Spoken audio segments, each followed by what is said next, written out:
Greetings and welcome to this week's episode of UC Weekly News. I'm your host, David Danto, and my partner, Dave Michels, is here with me today. Dave, we've got another guest. Who's the guest this week? We have with us an amazing guest today. I'm so excited about this. We have Kristen Koenig from RingCentral, who was recently, I don't know how recent, months ago, recently promoted to Queen of Pixels at RingCentral. Hi, Dave. Nice to be here. Did I get that title right, Kristen? Queen of Pixels. I lead the video solution suite here at RingCentral. Yes. Yeah, Dave, Queen of Pixels would be the kind of thing that she'd have to be wearing on a T-shirt. But yeah. Well, but the thing is, there's two stories here. There's one story that when we talk about video, we don't really think of RingCentral right away, and I think Kristen's going to try to change that. So that's one story.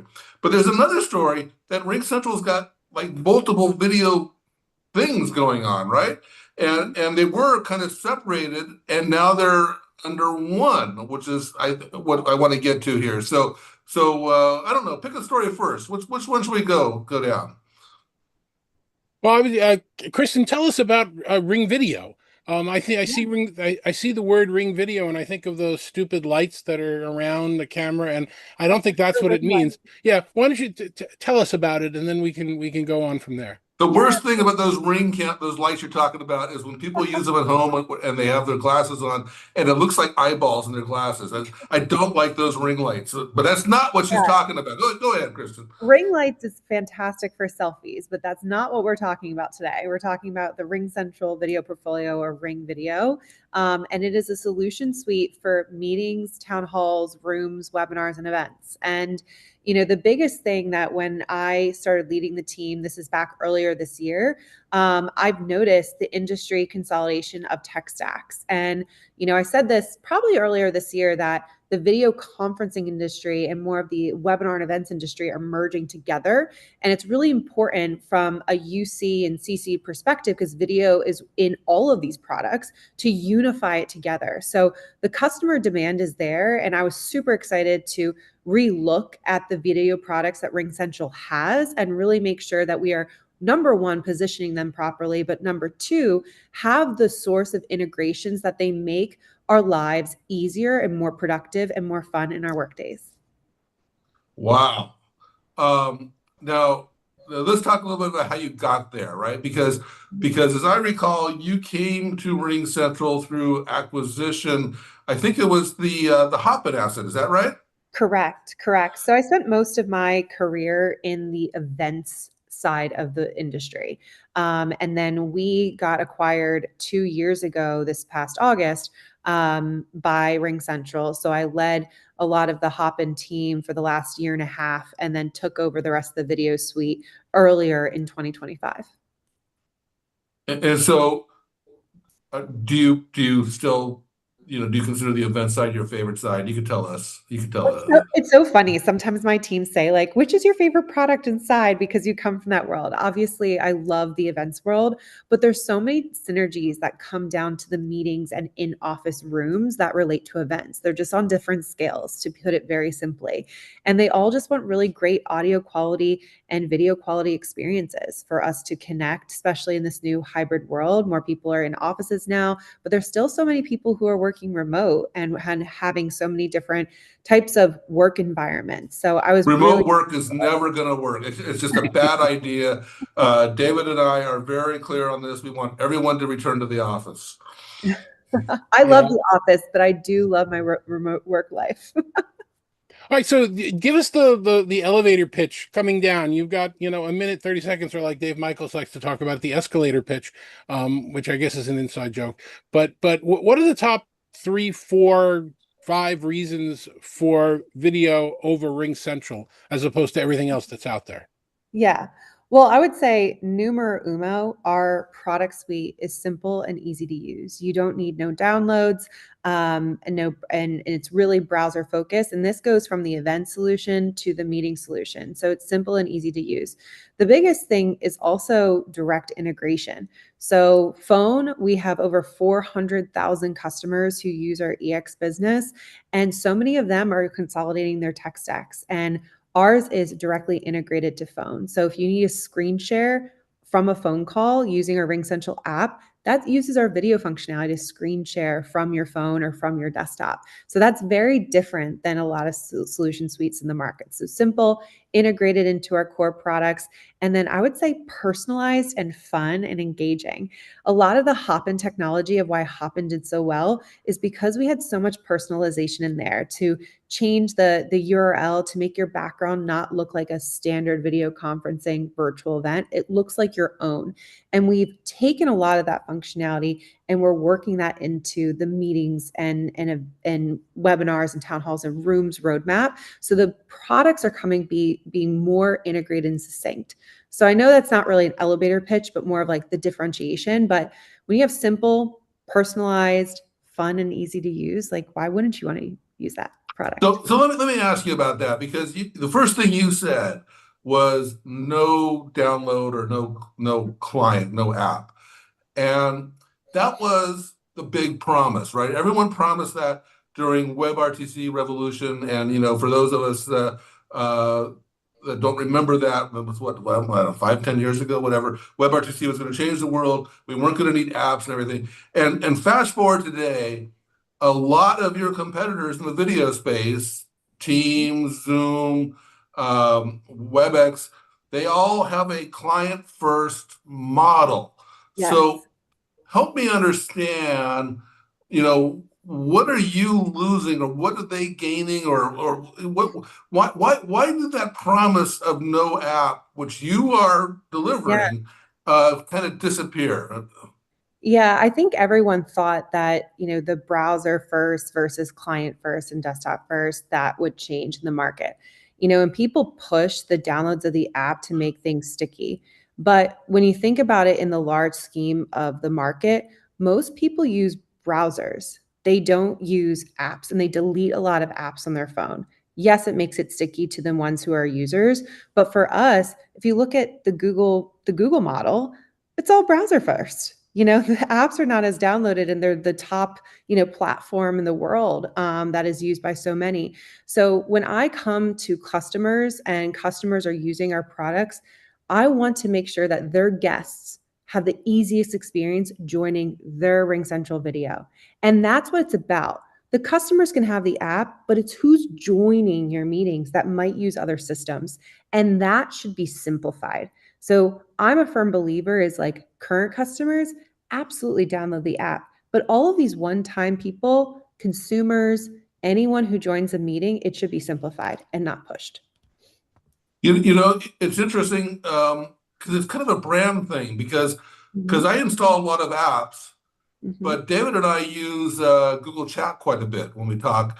And Google Chat, I use it in the browser, but it keeps popping up with, "Hey, you should install the app." It's like, no, that's not your brand. I don't want to install the Google Chat app. And so they're kind of like violating their own kind of model, but you're sticking to it. Yep, sticking to it. So I think it's preference, but at the end of the day, I always hear from customers, you want to delight them. And what I hear from customers is our browser first. And that method of ease of use is huge because then anyone who joins their meetings doesn't have this forced download and conflict of getting into the meeting. All right, so let me take you off into this really simple, easy, we won't really spend a lot of time on question about AI. What are you using? How are you leveraging AI? Kristen, he's talking about artificial intelligence, and he didn't know that. Go Yeah, ahead, it's a little confusing what's going on in the world right now. But what's the RingCentral story on AI? How are you using it to improve business communications, which I know some of your people have talked about recently? Yes. So such a buzzword, AI, everyone's not talking about it, but everyone's talking about it. So obviously the fundamentals with meeting transcripts, closed captions, summaries. But then there's also from a rooms perspective is AI powered hybrid experiences. So working with our hardware partners of, how can you make the video and audio so crisp? There's underlying AI technology that can up level that. Or if you're having low connection, how do you make sure that what they're presenting, the content they're presenting is still clear versus blurry? There's so many video products in the space that still is a challenge to have that clarity on the video quality and what they're screen sharing. So those are things from a RingCentral perspective that we're focusing on. And then think of, the before, during, and after. a meeting. So there's the setup, there's the during the meeting, and then there's the execution. So what we're doing in webinars and town halls is how are you doing an artificial intelligence writer to write descriptions, to generate images. Think of in meeting, which is answering questions, translations they're simplified. So I always think of the aspects that are consuming our day-to-day and manual and automating those through AI and ensuring you have the appropriate content so you can focus on the content of the meeting and not all of these things happening around you. But I think of AI as a pre, during, and post. That's very similar to what we discussed last week at the investor relations event, if you've heard, what we came out with. And we're doing that across our portfolio, but especially within meetings, rooms, and events, it's going to be the same pre, during, and post from an AI perspective. You mentioned hardware partners. Could you elaborate on that? Yeah, so our hardware partners are HP Poly and Yealink. Those are partners that we do today and work with, and they have functionality they're coming out with as well. So we are wanting to make sure that our AI from a software perspective and their AI that they're working on from a hardware and even their own software mechanisms are integrated into us and where we're headed. There's a lot of different types of hardware companies that we're looking at in this space, and they're all doing very exciting things, but those are really two of our big partners right now. How does that use of AI, the before, during, and after, affect what you guys are doing around security and compliance and recording and storage, and who owns the data and where does it live in your cloud or in the end user's cloud? Give us some background about how you're looking at that urgent space. Yeah, well, I will say our security officer, she is amazing, Paula. I won't go into every little kind of detail of security. You can find that on the RingCentral website, but I will say that we are very strict, very secure with how we're utilizing our AI throughout our product portfolio. And I would say any customer that is working with us right now will tell you that we take care of that data, we protect that data, and we are compliant across the board. So from the public sector space, the healthcare space, and really the verticals that RingCentral, excels in. You can find that all on our website. Yeah. Kristen, there's a lot of stuff we hear about AI in meetings. We don't hear as much about AI in events. Can you give me an example of how you're using AI in, say, a live event? Yeah, absolutely. So we have AI throughout our entire event suite as well. So our AI writer and really the copy and the clips. But what I love as well is within the engagement section. So, pre-meeting is like the copywriting and post-meeting is the clips. And most of that is standard. But during the event, you get a lot of chat and a lot of questions coming in. And sometimes they're the same ones. So we actually have a Q&A AI categorization aspect to the platform where if there's multiple questions about pricing or multiple questions about a feature, it actually summarizes it for the presenter and the speaker so that they can make sure they focus on the right questions. And that's been so the speaker could actually be looking at the app on stage and taking live questions, and it would summarize. There's a whole bunch of questions. I like that. I like Yeah. that. Absolutely. That's one of my favorites. You sort by the most popular, but also summarized by the category. And that's all through AI. Mm-hmm. Do you have any customer use cases, customer stories, anything you want to kind of share with us? Let us know how people are leveraging these tools for them to come out better. Yeah, oh my gosh, which one do I choose? I would say that some of the biggest ones that are coming out are a couple different factors. I'll choose ones that are new customers and customers who have used us in the currently.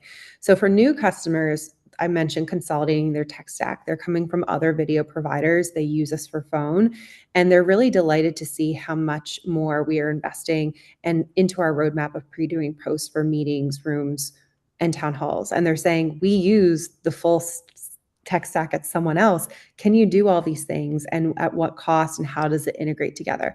So I'm excited because these new customers are basically saying what they want and pitching what I just said in the beginning of this call.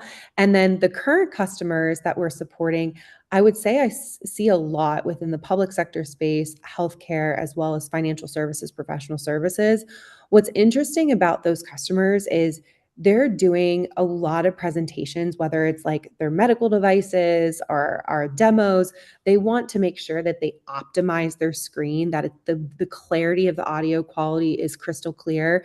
And then when they have rooms and then webinars and events and they're folding in and expanding into these other products, they want to ensure that their UI, UX and their brand is through the whole entire experience. So for all of these new use cases that are coming out, it's all about the simplicity and the flow versus going here, going there.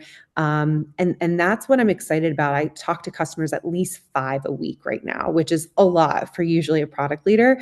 But they're all saying the same thing as Kristen, if you make my day easier to do business with my customers and for my teams internally, I want to work on that platform. So I know there's so many use cases I can go into, but I would say it's the flow and simplicity between the RingCentral ecosystem as a platform. You know, I've always been impressed with the RingCentral video meeting platform, Mhm. and it a lot of UCaaS companies got to video, or a lot of telephony companies got to video in a kind of a rocky path, including RingCentral. You started off with a partnership with Zoom, and they developed various homegrown products that were kind of rocky.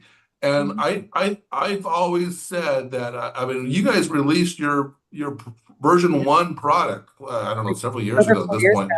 Yeah. And it was really pretty robust. You were replacing Zoom in your portfolio, which was kind of a high-end package. And so you really raised the bar. That you didn't go through that typical evolution a lot of companies Yeah. went through. I Um, Go yeah. ahead. There's always the question with any company is like buy, build, or partner. And I think for RingCentral, what's really amazing is like you always start with these different decisions, but what I'm really proud of is the quality focus that we have done over the last few years in particular. And you'll see this as we go into 2026, but and what we shared on investor relations as well is we're really focused on our platform to make our platform the best experience possible and our customers have delight. So I think, you always have these things when you start a product and you might stub your toe here and there, but when you focus on the quality, that's where you shine. Everyone can have different bells and whistles and different features and functionality, but when you have crystal clear audio, video quality, and that UI UX that's just easy, that's where everyone shines and where customers are really happy at the end of the day. It has to work. Now, my biggest complaint about your product, yes, here comes a complaint, is that you didn't make it available as a standalone. It was only available as a add-on to your RingCentral Voice product, where a lot of your competitors were doing the opposite. They were starting with meetings and positioning voice as an add-on. And so, where are you in that debate? Yes. So you can have RingCentral Video standalone now. When I say in quotation standalone, it comes with video and messaging. It is a standalone service. We do have some free users on that When product. did that happen? When Yeah, did that it happen? happened even before I was leading the team. But there is definitely things that I'm thinking about across You the accomplished stuff before you got there. That's impressive. That's great. I won't take credit for that one, Dave. But yes, it was something that we did come out with. I think the go-to-market strategy may have not been the best, but those are where I come in as the leader of the team and making sure that what we're working on is there in marketing, there on our website, communicated to our customers, and making sure it's lightweight. So in the journey, Dave, yes, we do have it. Are there things that we need to make sure that is better and stronger and easier to start up? 100%, which is what we're doing now. Well, if you look at some of the bigger players in the space right now doing video communications, Mhm. it'd be hard pressed to realize that they're doing video communications because none of them are really talking about it anymore. They're Ex- talking about summaries, they're talking about AI, they're talking about smart assistants and agentic and all those other buzzwords. They're not really talking about doing anything to improve the quality of the video. Do you see that messaging as a differentiator? And is that something you're going to lean into a little bit? Yes, we are. I study the space a lot. I have friends that work at these competitors and different companies, but I think one holds true as someone who loves video and the ways of communication over my career. It's such a powerful tool. And if you see where, even the consumer space is going, what are all the products that this new generation is utilizing? They're using video as a way to communicate. So while I do see that there's some competitors that kind of have put that away, focus on agentic AI, which is 100% important. That's where RingCentral is focused on if you viewed investor relations last week as a platform. However, what shouldn't get lost in the sauce is what methods of communication are still there underneath to in order for that to be a story with agentic AI, because there are things you can do with video that relates to that. So I don't think it should be lost. If anything, I think it should be a story that continues to evolve, but that is our opportunity too. All right. So I want to back up a little bit here. You've got basically three products, right? You've got meetings, webinars, and events. Is that okay? So And um, rooms too, but yeah. okay, so that's my point. That's my question. That's how, Yeah. so meetings kind of evolved into webinars, and it's like it's kind of the same thing, but okay, they kind of I put them evolved together into two too. different marketing things, and use us for webinars, use us for meetings, and then there's events, which is kind of a separate thing. And so my question is, are these? Is it really one product? Is there really a lot of difference between meetings, webinars, and events, or is it really just one product? It's yeah, it's interesting that you call that out, Dave, because I think of the meetings in like town hall space as literally the same thing. Everyone calls them two different products. I think of them as one. At RingCentral, they are literally basically one. They're in the same application, the same UI interface that you can see there. I think it should be more in one versus a lot of products out there kind of separate it more. But honestly, you just need the participant and a couple different features and like call it a day. So there's definitely some differences fundamentally, but they are the same type of mechanism. It's a lightweight meeting with some production features. But when you get into, and then obviously rooms, that is also one product. So think of meetings, town halls, and rooms as one kind of UI UX interface. The Hopin product over the last 2 years has evolved, and we've integrated literally now probably close to 90% of that tech stack. 90%, I would say, give or take.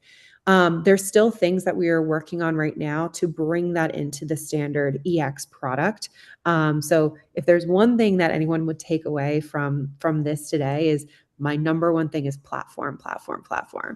You need to be under that single user interface. So while they can be purchased together all on one, platform, one contract, everything harnessed together, events is still can be purchased standalone from the rest of the video suite, just like it was at Hopin. And people still buy it standalone. We still have a lot of customers that buy it standalone. So, but it should be standalone, but also together. There should be variety for customer choice. All right, so you All right. started to talk about that, but let's actually get that official question over to you and see what you would say if you were to take out your crystal balls and tell us about what you think is going to happen over the next year, 2 years, 3 years. Where is RingCentral going? It's What's your all been roadmap? invented, David. We're done. It's all Yeah, been it's nothing invented. else. Yeah, we got to start looking at more AI and AGI because there's nothing else we can do to improve the terrible video. Anyway, what's Yeah. your vision of the future that you would want customers to understand? Yeah. So the vision of the future is very related to last week investor relations or the other week investor relations event. As RingCentral goes into this agentic AI and this AI kind of story across the board for our platform, not just story, but where the direction is on our company and vision around AI, we released 3 products last week: Air, Ava, and Ace. And think about our solution suite, the phone, the messaging, the video, et cetera, all part of that. So when you look into the future, into your crystal ball, it's not just the video product as standalone. Yes, it's going to have more things that morph, but how do you use AI receptionist? How do you use our virtual agent within the meeting? And then also the AI expert after the meeting has, how you can view the conversational intelligence that's happening with the data.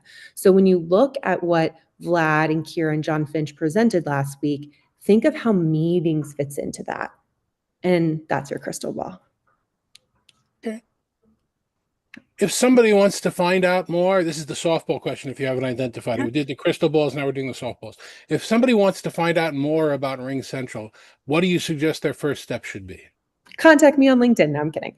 You can go to ringcentral.com to find out about RingCentral 3.0, as Vlad is calling it, our third phase of our company. 2.0 is with Collab and the video products, but how we start to roll into this new next phase of meetings and video and collaboration, enhancing with AI.